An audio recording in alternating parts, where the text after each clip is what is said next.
CETA is a trade deal that we in the Trade Justice Group are very concerned about. It's going to affect workers' rights and labour standards.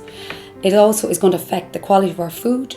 We're going to have maybe the introduction of chlorinated chicken, of GMO food, which a lot of people are concerned about. There's a huge drive at the moment in Ireland to move towards sustainable organic food. With this deal, it means that we're going to have mass-produced agribusiness food, which will lower the standards for sure. In terms of our agricultural and fishing industries, our beef industry is going to really be affected by that.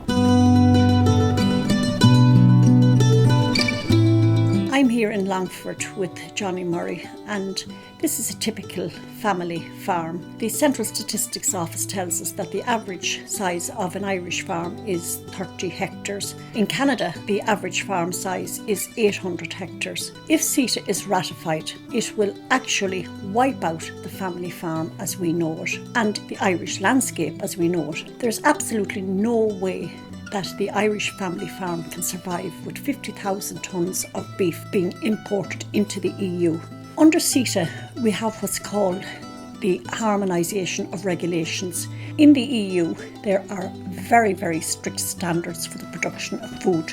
In Canada, where farming is very intensive, there's use of antibiotics and chemicals, genetically modified feedstuffs and so on that are not allowed in the EU. With other trade agreements, it was found when standards were harmonised that it led to a lowering of standards rather than a highering of standards. The family farm is the very fabric of rural life. It provides employment. It has come to our notice that CETA, so-called trade agreement, is actually a corporate power grab, and it is TTIP by the back door, and it is very dangerous to our consumers here in Europe and our producers. We are very, very concerned about it, and we would ask you to share this video to alert people to the dangers of this. Obviously we're not opposed to trade, but it's not trade at any price, and a deal like CETA unfortunately brings very, very problematic elements like the ICS, this investment arbitration proposal, whereby member states can be sued for introducing progressive regulation. Each and every member state has the right to vote effectively on the ratification of CETA, so a vote will come before Dáil Éireann. And what is absolutely critical for individuals who are concerned about not just the environment but the impact on their back pocket and their tax bills is to get on to their local TDs, express their concerns and say there hasn't been sufficient public debate. My name is Matthias Kelly. I'm a senior counsel here in Dublin and a Queen's Counsel in London. CETA will result in an investment tribunal, giving them a completely different legal structure. Matters that otherwise would have been resolved before the Irish courts will, if this is implemented, no longer be resolved by the Irish courts. It will be by the supranational tribunal.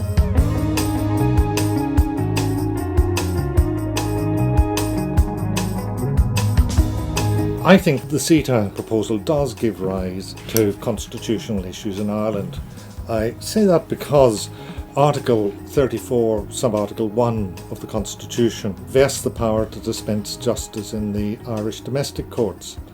You see, the constitutional position in Ireland is that all power flows from the people, not the other way around as it is, for example, in the United Kingdom. Here, powers cannot be given away, which the people have entrusted to the various organs of government without the consent of the people. The government and the Oireachtas cannot give away power entrusted to them, and in this case to the courts, without the approval of the people as expressed in a referendum. Put another way, before CETA can be implemented, in my view, it's straightforward. A referendum is needed to give away the judicial power that this would involve. This is a mechanism which will allow foreign multinationals sue the Irish government for loss of profits. If this were to happen, it would be the biggest surrender of our sovereignty since the signing of the Act of Union. The ICS part will take precedence over our judiciary, and that is really going to affect our democracy. This deal is not really going to benefit, every single person. It's going to benefit just corporations. I see this as a way of undermining the everyday citizen. Ireland is in a key position. We're so unique. We are a GM-free island, and what we're going to be seeing is food coming into our country that's been grown using GM practices. Your thoughts on Trudeau's visit and how that was handled? I think that it was just an exercise in spin, and it was just deflecting from the seriousness of this impending trade deal. If the general public knows about the impact of this deal, I think everybody will be out on the streets. So CETA is another attempt to grab the resources of the masses and give it to the point whatever 1%. I think we all need to mobilise and just get up and say no, find out about it and try and say no to it.